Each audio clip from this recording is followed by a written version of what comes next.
Hi, it's good to talk to you all today, and we have another group of Psalms today, and I just want to run through a number of things concerning them that I think have some real value for us in our lives today. And again, list of Psalms that are by unknown authorship. Psalm 115 is used liturgically in as a public prayer. I thought one of the interesting things concerning Psalm 115 is the statement or the phrase in my translation says, "So where is their God?"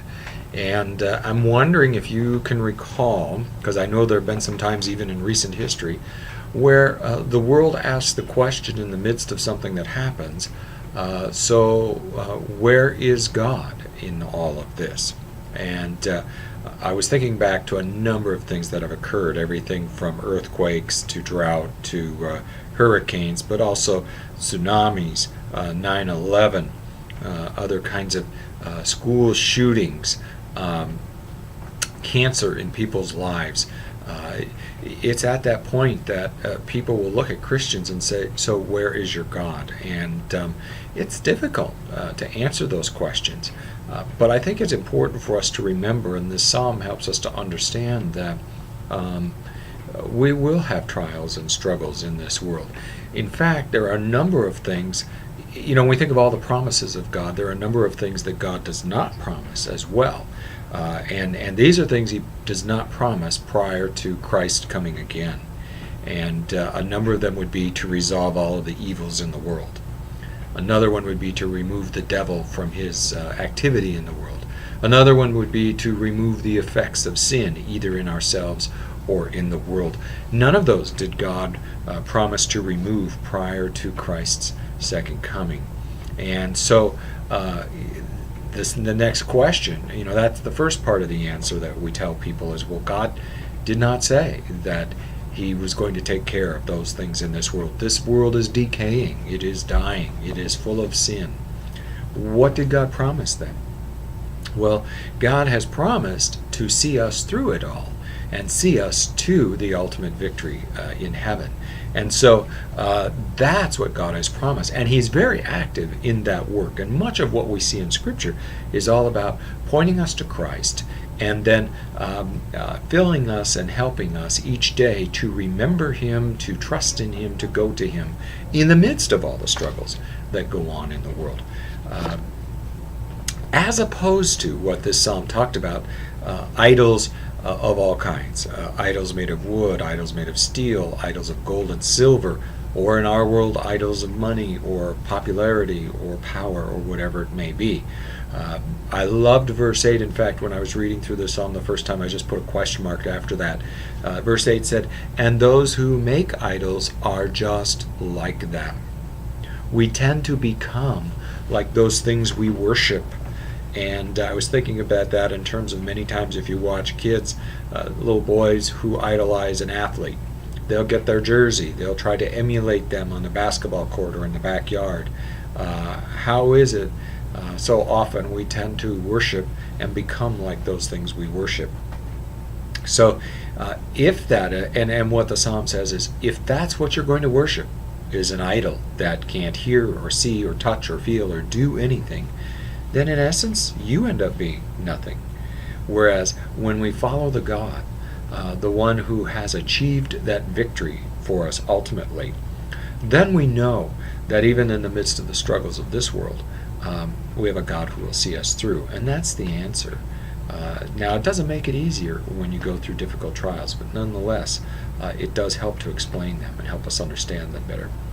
Psalm 116 is actually something one commentator referred to as a personal prayer that ultimately took written form and ended up being used. And so we look at it as ultimately a public testimony of what God has done. In fact, there's a call in there in verses, I believe, 14 and 18, 19, to make a vow or to promise to fulfill my promises to God.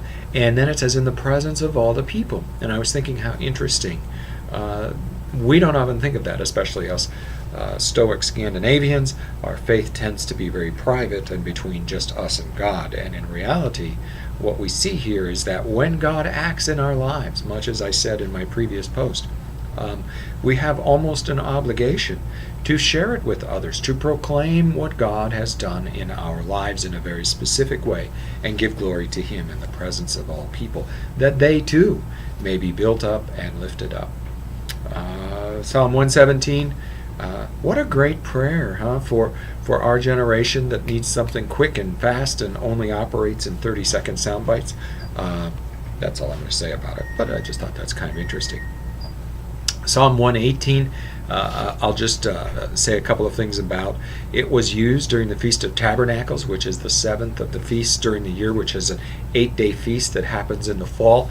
It commemorates the 40-year wandering in the wilderness of the people. This is the one where Heather showed us by picture some of the huts, also called the Sukkot is the name of this festival. People actually went outside and lived in their huts on their balconies and outside their home during this celebration. And again, it was meant to commemorate that time they spent in the wilderness and also the victory that God achieved for them. Now, in verses 10 through 12, we see this word destroy, and that word is used to describe what happens in the name of the Lord, what went on there. And so I looked up the word destroy. Literally is to mean cut off or circumcised, and probably the best way to use it here is to say cut away. So victory is calling upon God, who cuts away the evil and the sin and all enemies in order to achieve victory, as He did for the people of Israel. Now, what that brings to mind for me is that that's what we would call spiritual warfare. There's a battle going on, and God is the one who ultimately is victorious. God is the one who is working, but nonetheless, that battle did not end in the 2nd century. It goes on to this day, ultimately, till Christ comes again. And the Apostle Paul said in 2 Corinthians 4, verses 8 and 9, "We are hard-pressed on every side, but not crushed, perplexed, but not in despair, persecuted, but not abandoned, struck down, but not destroyed." And what we see here is the battle goes on, and we are part of that battle. And so we would do well to call on the name of the Lord, which is what these verses in this psalm speak to, in order to achieve that victory. Because in the end, the victory belongs to the Lord. It does not belong to us. And yet, I know spiritual warfare, those terms have a lot of negative connotation to them. However, we must remember, and it kind of relates to Psalm 115, which says there is still evil in the world. There is still struggle with sin on a daily basis. And so it is that we are in that battle. And so our life is one of trusting Him for forgiveness, life, and salvation. I love what one commentator remarked when he talks about this battle, as Psalm 115 and Psalm 118 address here in our lives, and the fact that we may battle and battle and battle in this life, all these things still seem to go on.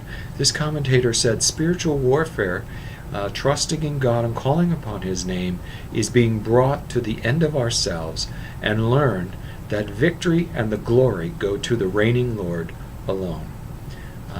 That's our life.